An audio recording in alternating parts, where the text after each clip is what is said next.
Hey guys, my name is Russian Badger and welcome to the Battlefield Bad Company 2 Submachine Gun Weapon Guide. Now in order for me to communicate all of this information to you effectively and clearly, you need to understand some basic stats first. And the first of those is that the default player health is 100 points regularly, and with body armor this is increased to 125 points of health, and magnum ammo increases bullet damage by 25%, and the submachine gun marksman upgrade decreases bullet spread by 25%. And if a player with magnum ammo is shooting a player with body armor, they essentially cancel each other out as if neither player has an upgrade equipped. And all the SMGs have a maximum and minimum weapon damage up to 20 meters, assume that you're doing maximum damage, and anything beyond 40 meters, you should assume that you're doing minimum damage. And all of the SMGs have a 2.1 times damage multiplier to the head. And all the scope and attachment advice is intended to be a recommendation, because not everyone is a flawless professional with iron sights. Oh man, I'm so Game Battles MLG Pro, dog. I pawn noobs. Not everyone is like that. Not everyone can be a superstar with iron sights. And I've grouped all the SMGs into 3 distinct divisions, and these are entitled the High Damage Group, the Twins Group, and the Marshmallow Group. And the first group that will be analyzed is the High Damage Group, followed by the Twins, finalized by the Marshmallow Group. And the first weapon in the high damage group is the 991 Automat. It has a maximum damage of 20 and a minimum damage of 14.3. But with magnum ammo, this is increased to a maximum of 25 and a minimum of 17.88.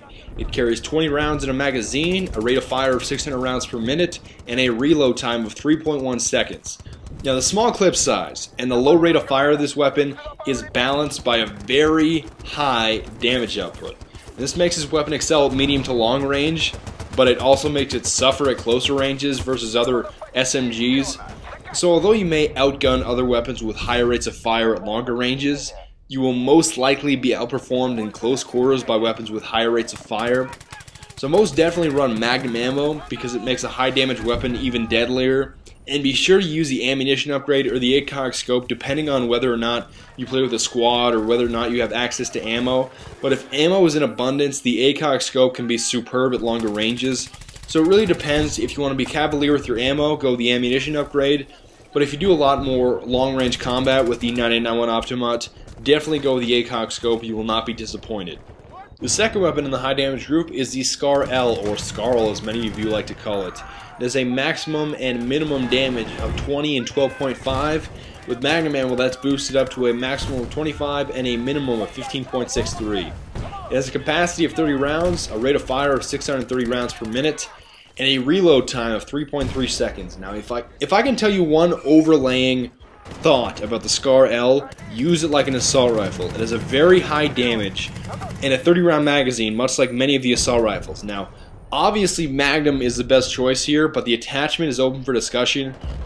I usually either use the ACOG scope for greater range due to the high damage, or the iron sights. Now they're very efficient and clear, but for some reason I have some sort of accuracy deficiency with the Scar L that can be extremely frustrating. It's like, clearly I have my iron sights directly on this catfish's forehead, but for some reason I am not even getting hit markers, and it is frustrating.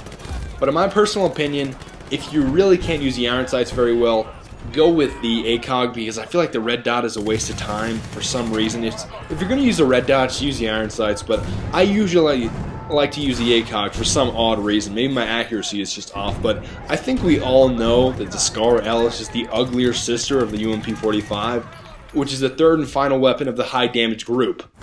The UMP-45 has the exact same damage as the Scar L with a maximum of 20 and a minimum of 12.5, changing to 25 and 15.63 with magnum ammo. It has a 25 round capacity, fires at 600 rounds per minute, and has a reload time of 3.1 seconds. Now the UMP has awful iron sights, so a red dot or an ACOG scope is recommended along with magnum ammo due to the obvious high damage. And I usually enjoy using it like an assault rifle with an ACOG scope quite frequently because it has got some ridiculous range if you know how to control some of the vertical recoil. Now, to give you my last or final thought about which weapon to use in the high damage group, I think about it this way. In my opinion, allow me to repeat that one more time. In my opinion, when I use an SMG, I adopt a more aggressive style of play, which leads to more close range engagements.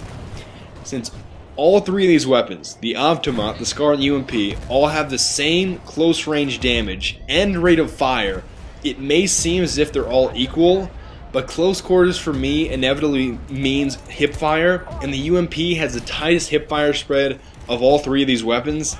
It'll always take the greater accuracy of the UMP over the extra 5 rounds of the Scar, so if you're really in doubt about this high damage group, undoubtedly go with the UMP-45. You will not be disappointed. The second group of SMGs I like to call the Twins. This specifically contains the XMA Compact and the AK-74U Krinkov.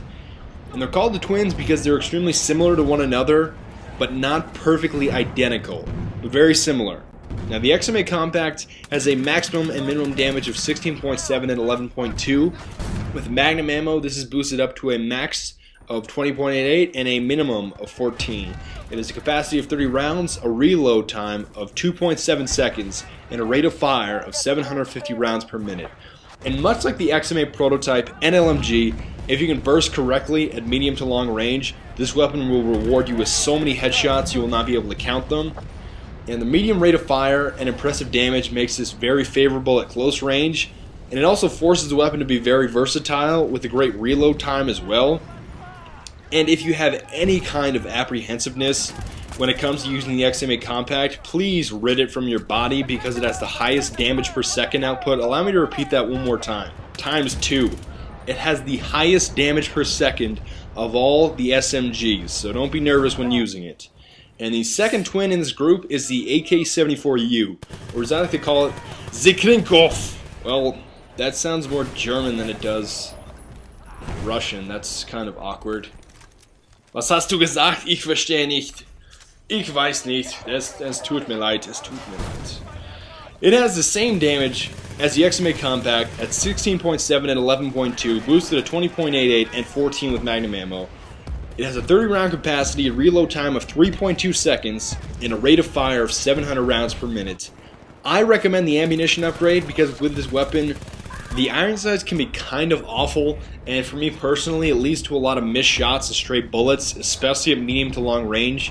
So I usually recommend either the ammunition upgrade, if you like to be really cavalier with your ammo and shoot a lot of it, or the red dot sight with the weapon, because the ACOG scope is really bulky on top of the weapon, and the iron sights can be quite awful at medium to longer ranges, so it really depends whether you need the extra ammunition, or you like to be really precise with your shots and run around with a red dot sight. Now essentially, to give you a decision between the AK-74U Krinkov and the XMA Compact, I would undoubtedly go with the XM8. It has a high rate of fire, better iron sights, faster reload time by half a second, and the exact same damage. Now there are certain accuracy and recoil advantages that the Krinkov may have, but for the role of a mobile engineer, in my personal opinion, the XMA Compact is the better choice. And the final group I like to call the marshmallow guns. Now please do not be confused. Many players call the M93R pistol the marshmallow gun, but I think that we all know calling that sidearm a marshmallow gun is an insult to marshmallow guns. So you may call that sidearm a Nerf gun if you want. So the real marshmallow guns are SMGs by the name of the Uzi and the PB2000. The Uzi is all the way from Israel. It has a maximum and minimum damage of 12.5 and 11.2, boosted to 15.63 and 14 with Magnum ammo. It has a high rate of fire of 900 rounds per minute. It's over 9,000. I can't say anything beyond that. I'm only kidding. A reload time of 3.2 seconds, and it... What did you just say? I don't need you interrupting my commentary right here. I do apologize about that, but it has a capacity of 32 rounds. Now the Uzi sacrifices accuracy and damage for a ludicrous rate of fire. It can be decent in close quarters, but medium to long range can be frustrating unless you burst effectively and stay on target with pinpoint accuracy. So I recommend either the red dot sight or the ammunition upgrade if you want to be cavalier with your ammo. Now I usually use marksman with this weapon in most cases, but Magnum is recommended for a lot of players because without it, sometimes it feels like it takes 5 magazines to kill a catfish, so that's really frustrating. And it should come as no surprise that the Uzi is my least favorite of all the SMGs. It is actually the top of my list when it comes to appearances, but the bottom of my list when it comes to performances. So Yes, I just did say that, so you can go cry to some catfish trickster if you don't agree with me. I don't really... And I'm not really concerned right now, but really, if you're looking to use a weapon with a high rate of fire, why not use the PP2000, which conveniently, and what do you know, is the next weapon on our list. The PP2K, or the PP2000, has a maximum and minimum weapon damage of 11.2 and 10, boosted to 14 and 12.5 with magnum ammo. It has the highest rate of fire in the game, tied with the MG3 at a colossal 1,000 rounds per minute. It has a capacity of 40 rounds and a reload time of 2.85 seconds. And although the weapon has the lowest damage output and highest rate of fire of all the SMGs, it can still be an absolute beast at close range and long range due to the low recoil and high rate of fire. So I personally recommend the ammunition upgrade because this weapon burns through ammo faster than a Cheetos bag smothered in kerosene, if you can actually get that image in your mind. But some people can't handle the iron sights when you do run the ammunition upgrade. So really, it's all a debate whether or not you can use the iron sights or not. Sometimes they can be protruding, sometimes they can work well, but I feel like on the move, if there's any kind of mobility in your shot, you're going to have a hard time. And given that you only have 2 magazines in reserve, the extra ammunition is virtually crucial. But I usually use the red dot sight or the ACOG scope because I run with a squad and I usually have access to ammo.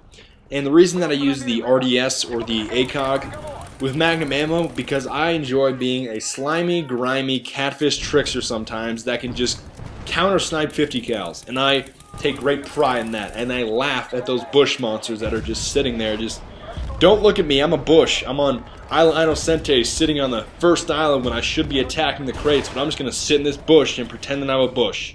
So I enjoy doing that with a PP2K especially. And of course, this is my favorite SMG, so think of it as duct tape. It can be used in many different ways, and by that I mean with many different specializations and attachments. And with that being said, that is the end of the SMG guide. I'm thinking about an LMG guide, but that's definitely in the distant future. And I'm going to leave it up to you for the decision of the next commentary. Would you like a shoddy like John Gotti on Cold War, or would you like the M16A... Is it M16A2 or M16A4? I'm puzzled about that, but... Shoddy on Cold War or M16 on Harvest Day. Both great games. Please make up your mind. Other than that, guys, auf Wiedersehen, bis bald, gute Nacht, guten Abend, guten Tag und auf Wiedersehen.